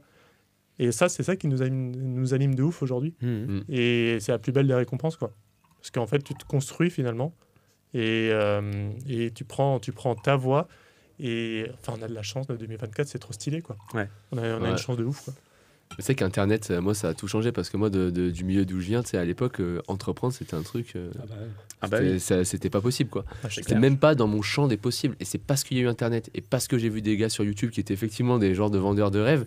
Mais n'empêche, ils m'ont mis la graine de dire. C'est possible, tu vois. Et c'est grâce à ça voilà, que j'ai pu. Tu peux m'intéresser. C'est vrai qu'on a parlé du pourquoi il y a quelques temps dans un resto là, avec Antoine lundi. Hier du coup c'était il y a quelques temps je dis il est en vacances le mec c'était il y a un bail genre non mais c'est vrai que moi de plus en plus je commence à me mettre sur le côté d'inculquer aux gens rien n'est une fatalité, tu vois. Genre effectivement tu vois on part pas tous de la même ligne de départ, c'est clair, il y a des gens qui ont plus de chance que d'autres, mais franchement si juste déjà tu crois en toi premièrement. Et parce qu'en fait, tu vois, les actions pour entreprendre ou pour réussir dans l'entrepreneuriat ou réussir dans un sport ou quoi, en vrai, c'est pas très compliqué. Tu vois, genre demain, tu veux faire un marathon en moins de 3 heures, faut juste t'entraîner selon un certain protocole. Voilà, tu prends un truc en ligne et tu vas le faire et tu fais ça sur 3 ans et voilà, tu vas le faire ton truc. Mais l'entrepreneuriat, c'est la même chose, tu vois. Mais juste déjà, la première chose qui bloque les gens, c'est ce côté qui s'interdisent de le faire ou qui s'y pensent même pas, tu vois. Juste moi, si j'arrive à inspirer une personne par le contenu, par ce qu'on peut dire ici ou quoi, sur... Rien n'est une fatalité, vas-y, je vais faire en sorte de m'accorder une vraie chance. En fait, pour moi, j'ai gagné. Et de plus en plus, je me dis, mon pourquoi de tout ce que je fais, c'est ça. Et c'est ouf parce que quand tu as un pourquoi, t'as plus de problème de motivation. Tu te lèves le matin, t'es déterminé. Tu vois. Moi, des fois, je vais juste au coworking avant le coaching le mardi, là. Je te jure, je suis à 2 doigts d'exploser ma boîte d'écouteurs dans la main, tellement j'ai trop hâte d'arriver. Tu vois, il est en vacances depuis 3 semaines aussi. C'est ça. Il y a le côté vacances qui joue. Calme les protes. C'est ça, tu sais qu'il on va lui retirer son shaker de ouais, non, mais là je suis dans sa cuisine, tout, je suis en prépa. Il a des tubes énormes, là, juste pour courir. Quoi. Je suis en prépa, j'ai 10 000 compléments. Après, je sais pas si ça marche. En vrai, t'es bien. Du coup, j'ai des anabolisants. Je me dope, en fait. Il y a un vrai sujet chez les jeunes par rapport à ça. Par contre, c'est un peu de la merde. Il y a des histoires de dopage dans les salles de muscu et tout. Ah ouais. Tombez pas là-dedans. Non, mais c'est pas le vrai. sport, par contre, en vrai, pour le hack, le lifestyle, vie perso, vis-à-vis de la vidéo, le sport méga intéressant. À caler dans son rythme quotidien, c'est super performant. Ça te hack le cerveau, c'est bon pour la santé. Clairement. C'est parfait. Tu sais que quand t'es entrepreneur, tu dois vraiment faire attention à ta santé parce que demain, t'es malade ou t'es malade régulièrement. Pour tes prods, mine de ça impacte beaucoup avec tes clients et tout. Bien sûr. Donc extrêmement important. Puis c'est des cercles, quoi. Enfin, le sport a cet avantage quand même de te guider entre guillemets dans une routine d'un cercle vertueux qui est quand même positif. Et je trouve que c'est surtout quand tu es à ton compte ou quoi, c'est hyper simple de tomber dans un cercle ou dans l'autre. Et quand tu tombes dans le mauvais, là c'est une spirale, quoi. C'est vite l'enfer. Et ouais, ça faut faire hyper gaffe. Et typiquement le sport ou même moi je dis ça, mais ma plus grosse problématique, c'est l'organisation et le sommeil. Mais on est ensemble. Mais ouais, enfin, tu vois, essayer de dormir le minimum d'heures et tout, pas se coucher à 4h du matin, un truc comme ça, tu vois. Ouais. Non, c'est clair. Sur les conseils du bon Cédric, le bouquin qui recommande en priorité de dormir avant tout 8 Pourquoi heures. Pourquoi nous dormons exactement, super reco lifestyle. Et d'ailleurs, de ouf. Et c'est ouf que dans les 3 critères santé, c'est le sommeil en priorité, quoi. Incroyable. Les gens le savent, ça, c'est fou. Ouais, c'est clair. En plus, dormir, c'est passif, donc on pourrait se dire que tu vois, c'est pas si dur. Pas si dur, clairement. Mais bon, shout-out à Cédric. Ouais, c'est clair. Et le libraire. Le libraire, c'est le libraire des vidéopreneurs. Le libraire. Toi, j'ai trop kiffé dans le Discord quand t'as dit j'ai acheté ça chez mon libraire Amazon. Ça, c'est pas bien, monsieur, faut qu'on en parle. Écoute, j'ai un petit libraire de proximité, mais ça met du temps. 2 jours, c'est abusé quand même. C'était le petit truc. Il y a un truc que je voulais mettre sur la table, peut-être un des derniers sujets, c'est que tu vois, on parle beaucoup d'évolution, qu'on est constamment ici, on partage toute cette valeur-là d'évolution, de chaque année est complètement différente. Mais tu sais, en fait, moi je trouve que ça, c'est un vrai sujet de dire, comme tu t'évolues beaucoup et que tu as toujours cette remise en question, je trouve que ça impacte beaucoup des fois le rapport que tu as aux autres, parce que en fait, d'une année à l'autre, tu es complètement différent. Non seulement tu es complètement différent, mais du coup, tu commences peut-être à être de moins en moins clément par rapport aux autres et leurs problématiques, tu vois. Et je voulais voir par rapport à vous, que ce soit dans une relation amoureuse ou amicale, je trouve que c'est un truc qui peut vraiment impacter d'une année à l'autre. Alors moi, la chance que j'ai, c'est que ma copine, je l'ai rencontrée quand j'étais déjà entrepreneur, donc ce truc-là est très, très ancré. Enfin, tu vois, j'ai pu la choisir avec ce critère-là, disons. Mais je trouve que quand tu rencontres quelqu'un avant, ça peut être super difficile à gérer, en fait. Donc ça, c'est une relation amoureuse, mais même les amis d'enfance, finalement, je me rends compte, je parle quasiment à personne, en fait. Moi, perso, ça a été compliqué. Enfin, pas à niveau relation ou quoi, mais plus à titre perso, c'est que j'ai mis très longtemps, en tout cas, à comprendre un truc, c'est que les gens veulent pas forcément des solutions et des fois, en fait, ils veulent juste être écoutés. Et moi, ça, c'est un truc, en vrai, où j'ai eu du mal de fou, parce que quand quelqu'un me disait, j'ai ce problème-là, je suis très vite en mode, mais en vrai, tu peux faire ça, regarde, là, tu dis que t'as pas de temps, mais ça. Ouais, t'as une solution directe. Les gens, et les gens, en fait, veulent juste une oreille. Et ça, en vrai, c'est à force de vivre avec ma copine, etc., qui m'a beaucoup fait relativiser. Mais ouais, c'est vraiment ce côté, en fait, arrêter de réfléchir forcément à je veux t'aider, mais juste des fois, en fait, t'aider, c'est t'écouter. Et moi, ça a été le truc le plus long que j'ai eu à mettre en place. C'est ça. Moi, Switch Mental, je les aide pas dans leurs problèmes, tu vois, parce que je sais très bien qu'il y a ce truc-là, mais tu vois, quand t'as un peu l'état d'esprit entrepreneur, t'es un peu en mode problème-solution, tu vois. Ouais, c'est ça. Tu résous des problèmes, en fait, c'est ta vie pro. Donc, c'est ça, parce que toi, tu l'appliques dans ta vie de tous les jours, tu dis, entre guillemets, je pense que. Et il y a aussi un schéma malsain, mais c'est de se dire, moi, j'ai grandi vraiment dans la génération Dragon Ball, et paix à son âme d'ailleurs, qui est mort la semaine dernière. Et j'ai toujours vécu dans les shonen et tout, et c'est ce côté, on se dépassement de soi, on y va à fond, quitte à être dans le cliché ou quoi. Mais en fait, moi, c'est un truc qui m'a sauvé toute ma vie, qui a fait que j'ai réussi à payer mes études, à cravacher, faire 30 heures de livraison Uber Eats pendant que j'étais en cours, major de promo et tout, tu vois. j'en ai une fierté énorme. Et pendant longtemps, j'ai vraiment eu du mal quand les gens me disent ouais, non, mais là, j'y arrive pas, etc. Et être en mode. Sans forcément être dans le jugement, mais juste en mode mais non, mais bouge. Tu vois, il y a une solution. T'as du mal avec le côté victimisation des gens ou quoi? Au début, j'avais beaucoup de mal. Mais non pas parce que j'avais un jugement négatif envers eux, mais parce que ça me faisait de la peine de me dire bah, en vrai, non, regarde, il y a des solutions, prends-les. Mais les gens, on ne veut pas forcément les entendre, ou en tout cas, ils ont besoin de temps avant de les entendre, et donc, vaut mieux écouter et prendre son temps. Quoi. Ouais, surtout, tu ne changeras pas la personne. C'est clair. Ce qu'elle demande, c'est juste à faire ce qu'elle demande, c'est tout. C'est clair. Et des fois, même, ça nous arrive à nous sans forcément s'en rendre compte, même si on est très en mode problème-solution. Moi, des fois, il y a des phases où je suis en mode, en vrai, non, juste, ça, je pas honte de le dire, mais il y a des fois, en fait, j'ai envie de me plaindre. Et bon, après, au bout d'une heure, ça va mieux et on trouve une solution, tu vois, mais... Ils étaient longs les coachings. Ah ben ouais, c'est clair. Je prenais toute l'après-midi, vraiment. C'était lourd. Hein. Ah ouais. C'est un peu aussi dû au fait d'être un peu solo quand même. C'est un métier vraiment où t'es un peu isolé, quoi. Donc si tu rentres pas dans une commu comme ici, ou si autour de toi il y a personne qui est entrepreneur, qui te comprend pas, ou tu peux vite te retrouver assez confronté à ce genre d'inquiétude et d'isolement. Ouais, c'est un peu. J'ai un peu l'impression de pas parler la même langue du coup avec les gens après derrière. C'est dès que j'ai des questions quoi, je pense d'abord à comme une to-do. Ah, il a un problème, faut la cocher pour plus que j'y pense moi non plus. Clairement. Comme un ingénieur. Pas que je me sente culpable, tu vois. Moi, après, j'ai la chance de travailler de chez moi. Du coup, ça qui est bien dans ce métier, c'est que tu peux travailler un peu d'où tu veux. Mais du coup, je travaille avec ma copine qui est aussi à son compte, qui s'est mise à son compte. Et du coup, des fois, ça crée des tensions parce qu'on est H24 ensemble, forcément. Mais c'est hyper enrichissant parce que on se pousse et dès qu'on a des interrogations, on se parle. On est à 1 mètre, on répond à une question du tac au tac. Et du coup, quand il y a une personne d'extérieur, genre un ami qui aime me voir, moi aussi, je vais être au tac au tac avec lui, sauf que lui, il voulait juste non, je voulais juste me poser, tranquille. Moi, je voulais vraiment expédier le problème, vraiment me poser et pas forcément trouver une solution. Moi, j'étais vraiment dans le donneur de leçons, alors que j'ai rien à donner, en fait. Enfin, stop. Ah, c'est clair. Donc, est-ce que vous arrivez à dealer avec le fait de bosser à domicile, justement? Est-ce que vous n'êtes jamais dit, c'est pas mieux de bosser en dehors de chez soi? Ça fait bien de sortir, quand même. Ça fait bien de sortir. Moi, j'adore être chez moi, mais... Un peu des deux. Ouais, un mix des deux. Ouais. Je suis très casanier, mais moi, je pense que le premier truc que je fais dès que je rentre en France, c'est un coworking.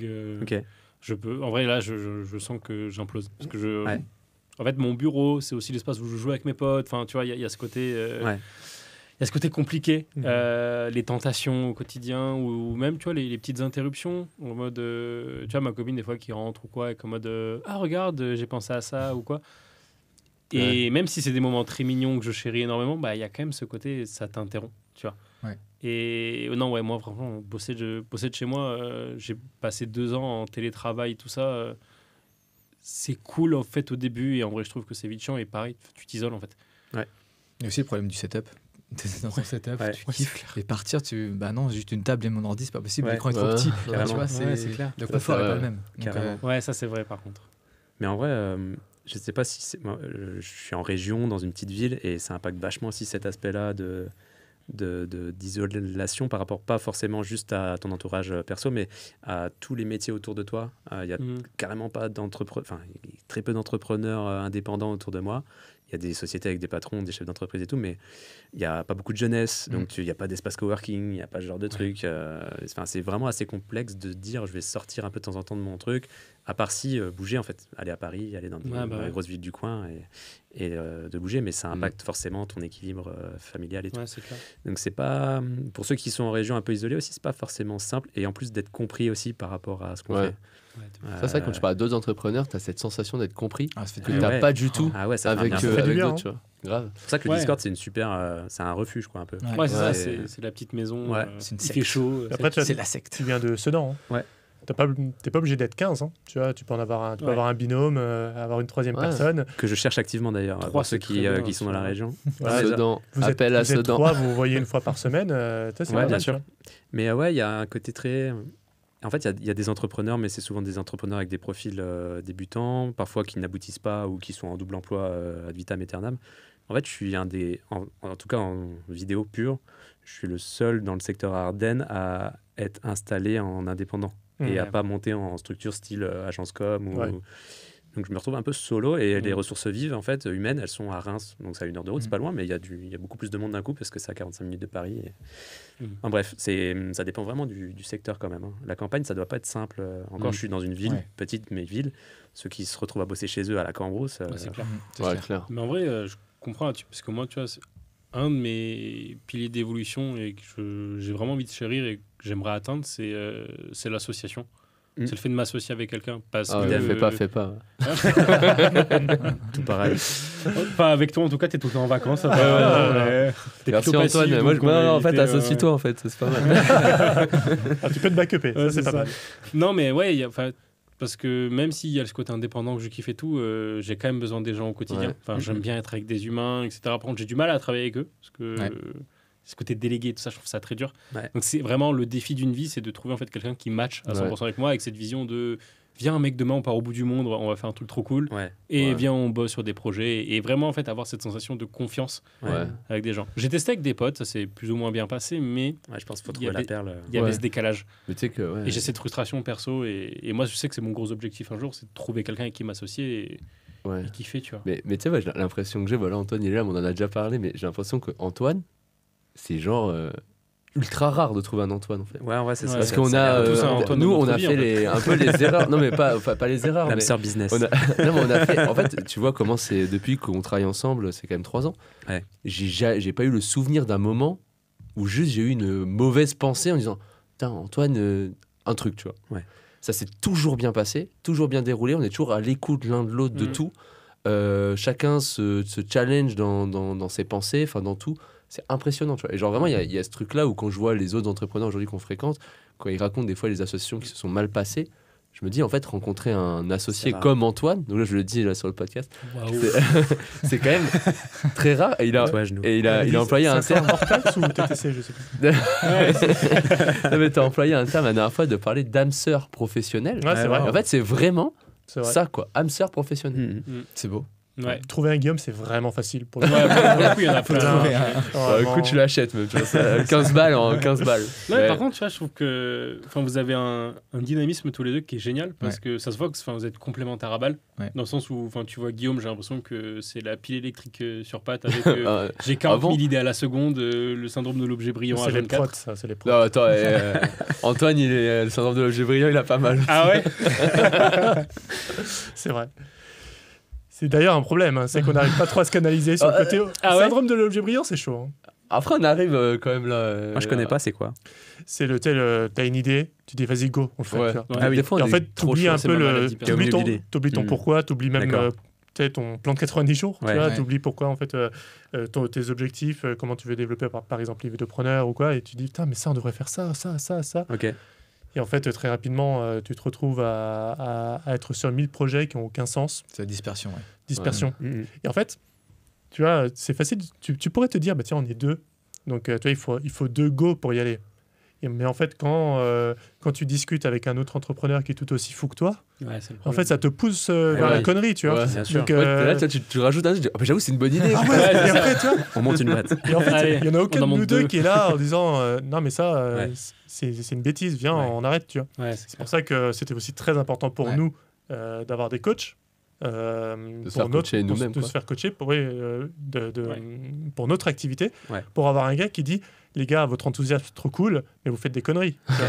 Alors peut-être d'avoir une forme de complémentarité aussi, pas forcément trouver la même personne que soi dans l'état c'est la seule exception, on est commun, après on est d'avoir vraiment une imbrication qui est peut-être un profil posé, un profil plus foufou, enfin j'en sais rien. C'est ça, je pense. Vraiment, carrément. Mais c'est rare. Si tu regroupes tous ces critères, ça doit être compliqué. Antoine et Guillaume, un vrai couple goal, quoi, au final. Vraiment, c'est ça. Hein. Je l'ai rencontré sur Internet. Hein. C'est vrai, en fait. On s'est rencontré dans une formation en ligne. J'ai la vignette pour le podcast. C'est clair. Rose. Non, mais c'est un vrai sujet, mais on a commencé étape par étape avec des projets qui n'étaient pas très engageants. Pour apprendre à se connaître. Ce podcast, en fait. C'était ce podcast. On s'est lancé sur 6 épisodes dans un premier temps, en se disant, bah voilà, on fait 6 épisodes, on voit rien, on fait juste 6 épisodes pour apprendre à se connaître, découvrir, gagner confiance en l'autre d'un point de vue pro. et de voir bien si ça fonctionne et si ça nous plaît. Puis ensuite, on s'est engagé vers, je crois, 6 nouveaux épisodes ou peut-être un peu plus. Puis ça a pris. Puis après, on s'est dit, on fait une formation en ligne. Et après, étape par étape, on a continué à s'engager. Puis ensuite, on a créé une société, etc. quoi. Mais il y a encore plein de sujets très juridiques, très business de l'association qu'on n'a même pas encore explorés. Il y a plein de choses. Demain, pour X ou Y raison, on doit arrêter. On n'a pas... On a rien. Et c'est important. Un contrat de mariage, par définition, tu sais ce qui se passe quand ça s'arrête. Exactement. Nous, on n'a pas encore ça. C'est ça on est bien tombé, je pense. On s'en préoccupe pas avant, mais c'est important tout de même, parce que tu vois, mine de rien, on peut prendre des voies différentes, on peut avoir des accidents. Comme les assurances, quand même. Vous êtes déjà énervé entre vous deux? Non, moi c'est jamais arrivé. Ah bah tu vois. Non mais ça peut. Moi en fait. Il n'est pas venu au basket hier. Ah oui ça. J'avais quoi à mon côté. Mais la conviction que j'ai, c'est que c'est un truc que j'ai toujours vu avec Antoine. Je me suis déjà énervé une fois. C'était abusé.